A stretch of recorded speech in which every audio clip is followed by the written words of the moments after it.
It may surprise you to find out that this isn't the remains of an ancient kind of crocodile. Instead, it is a 110-million-year-old dinosaur. In 2011, a heavy equipment operator at a mine in northern Alberta, Canada was digging through oil sands when he started digging up an odd-colored rock. He stopped his machine to take a closer look and noticed scales and patterns on the material. Scientists were called to the scene to examine the find. They discovered that the rock was actually fossilized skin from an armored nodosaurus. After a 5-year, 7,000-hour preservation project, the dinosaur now resembles a sleeping dragon, a shell of the incredible creature it once was.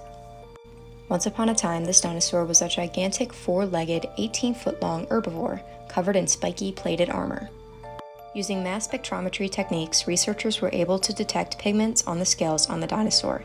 They discovered that the nodosaurus had a dark reddish-brown colored top and was lighter on the underside.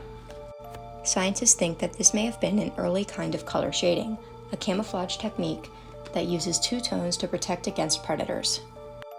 As this nodosaur was an herbivore, this coloring likely helped it protect itself from the enormous carnivores of its time. The skin, armor, and insides of the nodosaur were almost perfectly preserved, as 2,500 pounds of its once 3,000-pound body sits intact millions of years later. But how? Although scientists are not entirely certain how preservation occurred, they suspect that the nodosaur died near or in a river.